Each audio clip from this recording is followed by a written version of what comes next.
Alright, oli ku Yugi Update TV kusinzira bango otuliza gwe mukwano gwange ali yampuliriza era we bali kwekumira ku mayengo gano. Muhoozi Kayini Lugaba alangiridde okusinzira ku bigenda mu maaso ku social media naddala ku mukutu ogwa TikTok. Jjukira nti nno oluvannyuma bannayuganda abamu omwali Chikeni okukyalirako eggwanga erya Rwanda.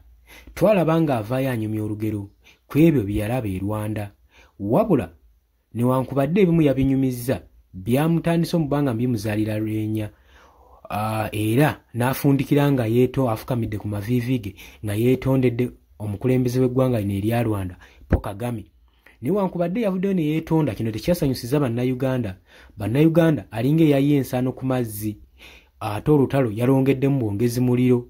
Wabula bannayuganda bagenda mu maaso n'okulisaizinga bagamba Chikeni talina nsobi, wabula ebyayogerwa byalaba bituufu.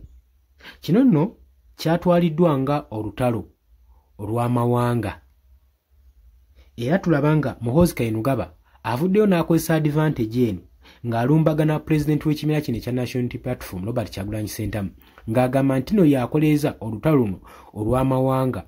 Era mu statement ye agamba nti no nze Muhoozi Kayini Lugaba neekyusizza amannya, kati sikyali Muhoozi, neeyongeddeko amannya amalala, nze Muhoozi Kayini Lugaba Muwanguzi Sserugo Katayi Sserugo Gona. Era n'agamba let's see how Kabobi is going to play using tribal cards. Inti katulabe engeri Bobby gyana akozesaamu tribalism okuzanya ebyobufuzi kyebadde nga ategeeza. Agamba we are all Ugandans, dividing ourselves using tribes is simply not good. Kyakozesezza myopic kugaa tekigwanidde nti ffenna tuli bannayuganda naye ekyokwegabanyagabanyaamu kituufu. Naye newankubadde bino abyogera, jjukira bannayuganda bo bali free, bakimanyi nti mulimu basettlers abava mu ggwanga erya Rwanda abasiisidde mu ggwanga erya Uganda era olutalo olusinga okuva.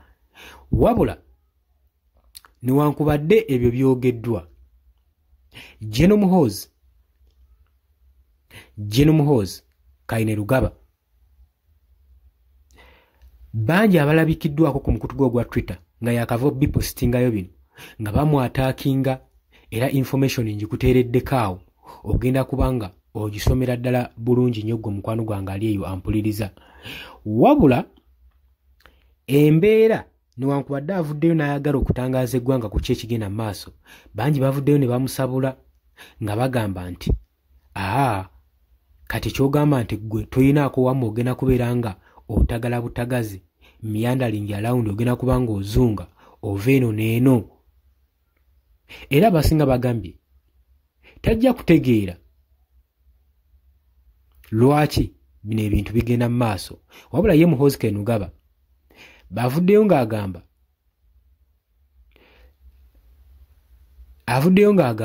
nti ku nsonga kati egenda mu maaso ne ku posti gy'akoze kasuubire nti Robert Kyagulanyi Ssentamu Kabobi anaavaayo n'ayiga olunyankole. Okusinziira ku statement ye, General Muhoozi Kayini Lugaba bw'atyo bw'agambye. Jjukira nti n'olutalo lukyagenda mu maaso wakati w'eggwanga erya Uganda ne Rwanda olw'ebigambo ku social media.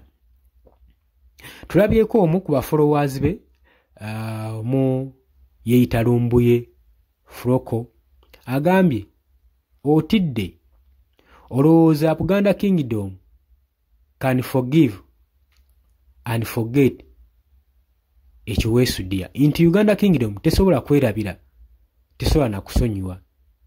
Era nga bagamba nti bo ng'Abaganda tebalirabira famire ya Kaguta, tebajja musonyiwa newankubadde yeetuumya amannya ag'Abaganda. Bagamba bakyali banyiivu nnyo ku nsonga zino ezigenda mu maaso. Era nga beekokkola gavumenti ya Mwami Kaguta Museveni ne mutabani we okuba nga babatuntuza enkya n'eggulu.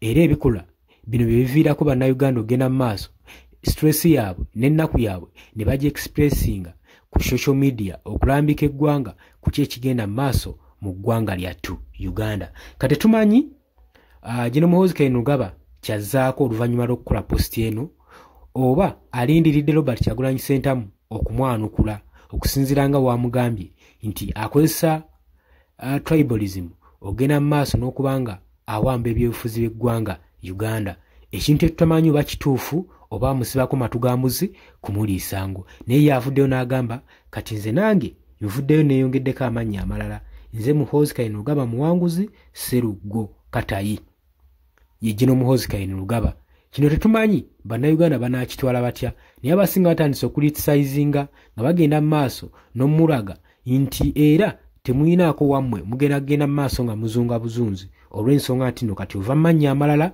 odda mu linnya ddala.